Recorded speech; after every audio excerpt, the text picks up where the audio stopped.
In our Sunrise Smart Start, an abandoned Holiday Inn in Gates is getting a lot of attention online after someone made a TikTok video of themselves exploring the location and encouraging others to do it as well. And that video went viral. And Gates police say they've made 5 arrests in just a few days at 911 Brooks Avenue after people came to see the abandoned hotel. They say the people trespassed into the building and damaged the property there. And police say the property owners do have plans to redevelop it, but they've had their hands full with the recent break-ins. The people that we've encountered, they know they shouldn't be there because obviously they have to get past the locked fence. But I don't think they know the seriousness, or they get the seriousness of being inside a hazardous building. Police say anyone who encourages others to break the law, even in the form of commenting on a social media post, can face potential charges as well. The Buffalo Niagara International Airport reopened yesterday. The airport closed Friday afternoon during that severe weather. People stranded at the airport talked to our sister station in Buffalo. Folks like Jonathan Rodriguez have been waiting for their flights to depart for nearly a week. Well, you know, fortunately, we have security here in this airport. Personnel from this airport has been giving us some food, and yeah, that's okay. And I have met other people from other countries here, and well, I didn't know, you know, I am 41 years old, and this is my first time having a Christmas like this at the airport and calling my family and say, you know, hey, Merry Christmas, where are you? Here at the airport. But fortunately, we are healthy and we are okay. Officials say despite the airport reopening, they're strongly advising passengers to contact their airline prior to coming to the airport, as some flights are still delayed.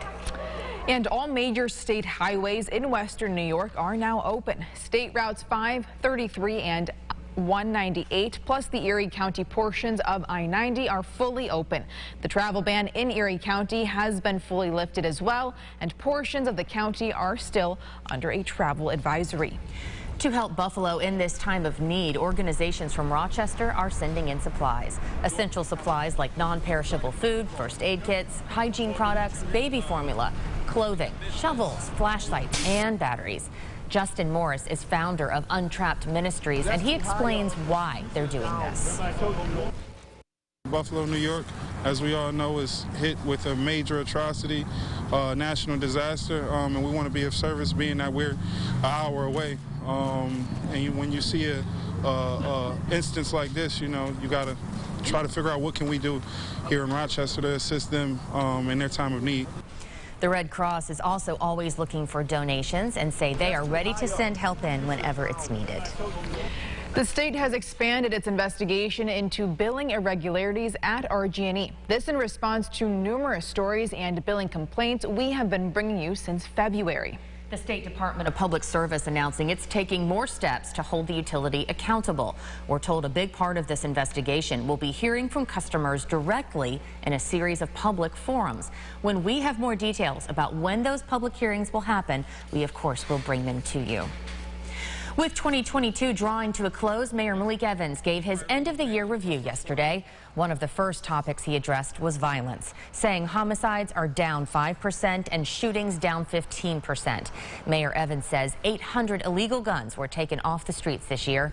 He adds the city is planning to increase the police force with a second police academy in next year's budget. He also says the city has plans for a $200 million project to replace every lead water main pipe in the city in 2023. And he would like Rochester to have more financial support for upcoming projects. Another issue that will be top of mind on our legislative agenda is Rochester's fair share. As many of you know, Rochester gets less per capita than what Albany, Syracuse, and Buffalo. They get more than us per capita. We're not asking for more, we're just asking for parity. And that would result in $30 million more to Rochester in 2023. He also mentioned plans focusing on community garden programs and an initiative to plant 5,000 more trees over the next 4 years.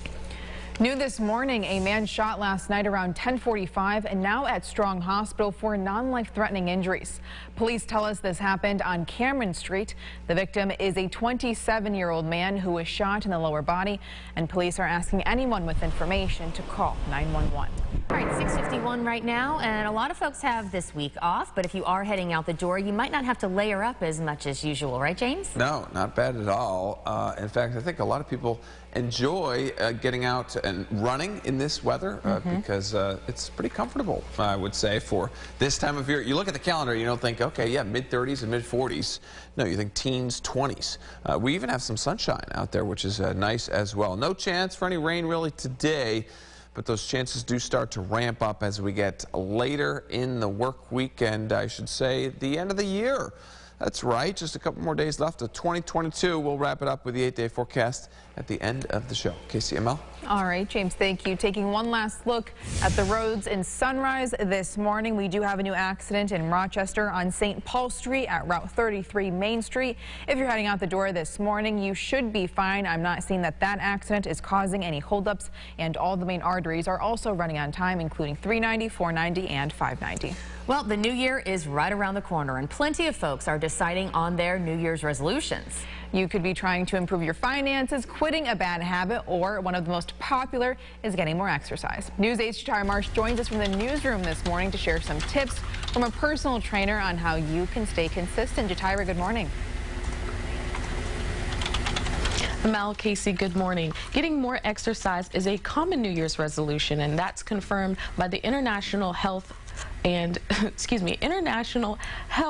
Racket and Sports Club Association, which also confirms that 12% of gym membership signups happen in the month of January.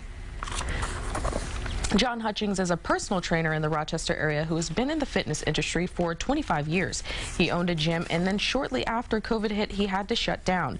He says coming out of the pandemic, the one trend he's noticed with people when it comes to working out is developing bad habits, such as eating more without consistent exercise. Hutchins says in order to remain consistent, you should start with small goals that are action-based rather than result-based. An activity-based goal would be, hey, I'm going to go to the gym 2 days this week. I'm going to go Tuesday, Thursday. And then you do that. You accomplish that and you go, hey, I've achieved my goal without, concern for what results that produces. He says it's not about the weight on the scale, it's about improving body composition. And the best way to do that, he says, is by weight training. Casey, ML, back to you. All right, Jatara, thank you. If you would like more tips and advice from Hutchings, you can follow him on his Facebook page, Healthy Edge. James, you said getting out there this morning, getting a run or a walk-in might be a good idea. I think so. Yeah. I think not only this morning, but this afternoon as well. It'll be one of those days where you're thinking, I kind of want to get outside and enjoy it a little bit. We're going 48 for an afternoon forecast, high temperature, and note the overnight lows. Even those are incredibly warm, so lower 40s there. Mid-50s Friday, and then we go into New Year's Eve Saturday and Sunday. It's going to be a little bit wet there. I think some rain showers tracking Saturday night through Sunday, but then we likely remain mild to finish off the year.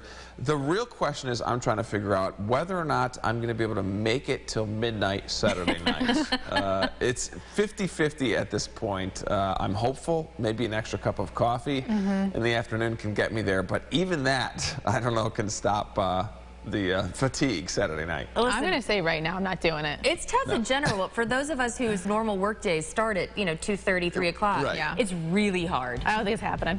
Yeah. No. Stay with us. We'll talk about it on Monday. All right, James, thank you. And thank you so much for watching News 8 at Sunrise. Our next update is coming up in 30 minutes. CBS Mornings is up next. Have a great Thursday, everybody. We'll see you soon. Follow News 8 wherever you are on RochesterFirst.com, Facebook, Twitter, and on our app for news and weather.